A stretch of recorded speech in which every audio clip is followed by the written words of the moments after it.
Okay, so I watched a lot more movies this month. Let's not waste any time. Finna speedrun this. Let's go. Alright, so I started the month by rewatching Raiders of the Lost Ark, and man, what a classic. I saw it in a movie theater for the first time, which was sick, and man, it doesn't ever get old. I love this trilogy so much. It's just so rewatchable, you know? It's so quotable and exciting, and yeah, I mean, I'm going as Indiana Jones for Halloween, so, you know, let that speak for itself. That same night, I saw ShangChi in theaters, and I have to say, I was impressed. I was really surprised by how insanely meticulous the fight scenes were and how well choreographed they were. Obviously, it wasn't without its faults. I mean, I was caught a little off guard by the fantasy aspect of it all, with the dragons and stuff, and I only really tolerate Aquafina. But that being said, Trevor Flattery's reappearance was a pleasant surprise, and pretty much every other actor gave a great performance. I like the new world building, and I really like how Wong is factoring into everything else nowadays. Then I watched Charlie Chaplin's The Kid. This was one of the first feature-length silent films I've ever seen, and it doesn't disappoint. I mean, not only did Chaplin direct this, but he also wrote, produced, edited, and starred in this. The comedic beats, as well as the dramatic ones, hit every single time, and they work together really well. Jackie Coogan's performance was insane for someone his age, and other than the angel wings, dream scene, I think every other scene in this movie works perfectly. Then I watched The Cabinet of Dr. Caligari, another silent film, and it was interesting. It was the first ever real horror film, and it really defined the genre, so I'll give it that. And the acting and the scenic design really are scary. I mean, it was really interesting allegory for the German government at that time, I wouldn't watch it again just for fun, because, it is a little slow, but I think everyone should see this at least once. It is really important and very interesting. I watched more short films this month than usual, like Rhinos, and this one definitely had some weird moments, but I thought it was cute, and both of the characters were established well. The cinematography also made it really interesting, especially regarding the distance between the characters. If you look more into that the whole time, it does a lot with that. But overall, it was cute, is what I would say. Then I got to watch the symphonic version of The Passion of Joan of Arc in theaters, and I'd never seen this before, but I loved it. The music that was added to it more recently for the symphonic version, it really made it more legendary. Oh my gosh. This is some of the most epic cinema I've ever seen. It was highly dramatic and beautiful. The acting was obviously good, but the editing and the cinematography are outstanding, especially for that time. This one has way more exciting pacing than what you'd expect from others from that era. It's heartbreaking and intense, and really an all-time classic. Another short film I watched was called Toyland, and I have to say I didn't like it that much. The main reason is that for a movie focusing on the Holocaust, it seems to pay an awfully insignificant amount of attention to the Jewish people in the story. I get it, I guess, for this film's purpose, but come on, This kind of tokenization for a quick cry needs to stop being done. This is a kind of similar problem to the one I had with New Boy, which was one of the other short films I watched this month.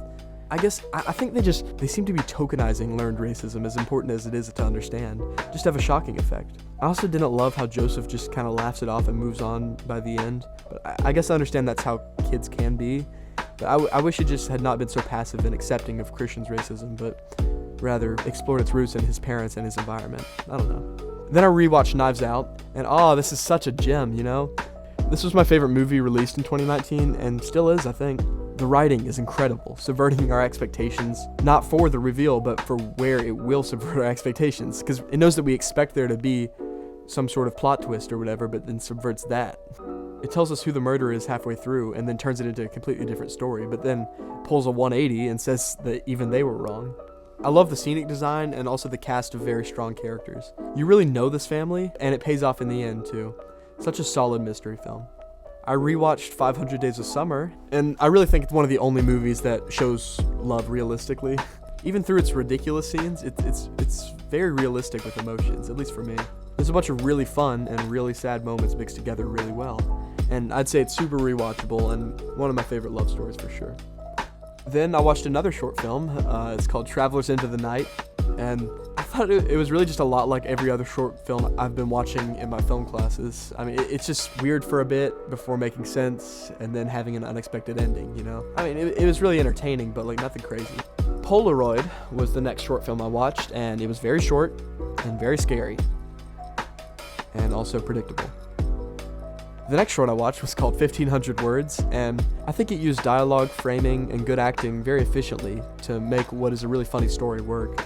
Then I watched the 1932 version of Scarface. This was one of the first really big gangster movies, as well as one of the first features with sound. It's really well done, from the occurrence of the X's every time someone's about to die, for that symbolism, to the really funny scene with Angelo trying to use the phone during the shootout in the cafe. I mean, it's not my favorite gangster film, but it was still definitely a classic. I love the genre that it introduced.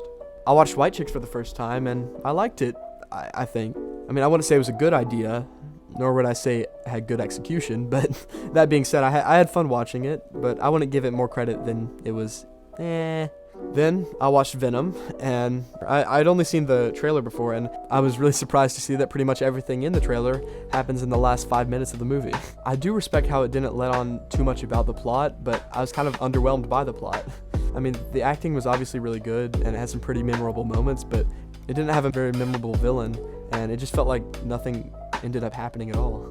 The final short film I watched this month was called The Wedding Dress, and to be honest, I really couldn't predict where this was going throughout it. I don't know if that's a good thing or a bad thing, but I just know that every time I thought I had an idea, I was completely wrong. This all led up to a pretty confusing and low-key underwhelming ending. Then I watched Stagecoach, made in 1939, which I loved way more than I thought it was going to. It has a crazy amount of grandeur, and I love how it masterfully explores the idiosyncrasies of these 10 strangers as they make this big dangerous journey across the Wild West. Each character is just so well established, and the dialogue is written prolifically. The Ringo Kid has one of the best character introductions in film history, and the main action fight scene towards the end is probably one of the most suspenseful moments I've experienced watching a movie, with many of the stunts actually being performed. I know the whole thing endorses a negative stereotype of Native Americans, but if you take it knowing the time period, it's really a phenomenal movie with a scale that not many movies since have been able to accomplish. I saw Dear Evan Hansen in theaters. Look, I don't want to be that theater kid who says, oh, the show is better on stage and all, but it's true. I mean, I got the chance to see this in 2017 on stage with the original cast, and this movie, like another movie from last month, is not really faithful or flattering to its source at all. I mean, I love Amy Adams, but I have no idea why they had to give her such a gross script. I love Ben Platt, but this whole thing seems like it was only made to highlight him. This doesn't work in part because you can't recreate the same energy he had on stage with a mediocre production value, and also because everyone else who's talked about this movie is right. I mean, he's just not really convincing as a high schooler anymore.